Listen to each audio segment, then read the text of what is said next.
السلام عليكم ورحمة الله وبركاته أعزائي المتابعين. لازلنا بنناقش القضايا العملية والقضايا الأكثر انتشارا والحاجات اللي دايما وأبدا بتسبب مشاكل. النهاردة بنقول لك تلفونك مسؤولية عليك. فأنت النهاردة لو معاك تلفون، اتكلمنا في فيديوهات سابقة إن في حاجات معينة ما ينفعش تعملها بالتليفون. ما ينفعش تصور حد من غير إذنه، ما ينفعش تسجل لحد من غير علمه.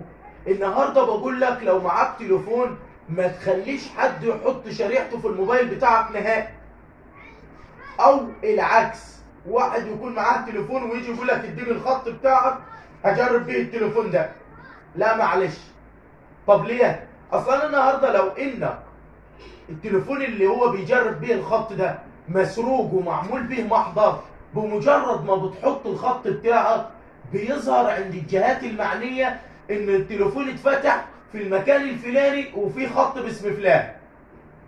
فالنهارده حطيت نفسك تحت طائلة القانون. النهارده تليفونك حاجة شخصية.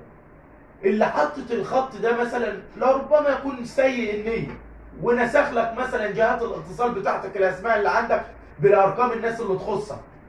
التليفون شيء شخصي ما يستخدموش اكتر من واحد، ايا كانت الثقه بتاعت صاحبك ما تديلوش تليفون.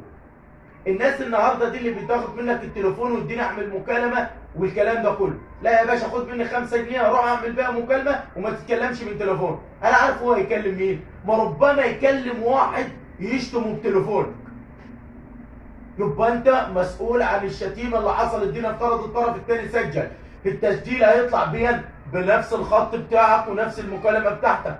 فانت بقى اثبت ان ان التليفون ده اصلا خد واحد واتكلم بيه. يبقى في حاجات معينه انت من منظورك حاجات بسيطه ولكن بتحطك في مسؤوليه قانونيه. انتظروني في فيديو جديد ومعلومه جديده.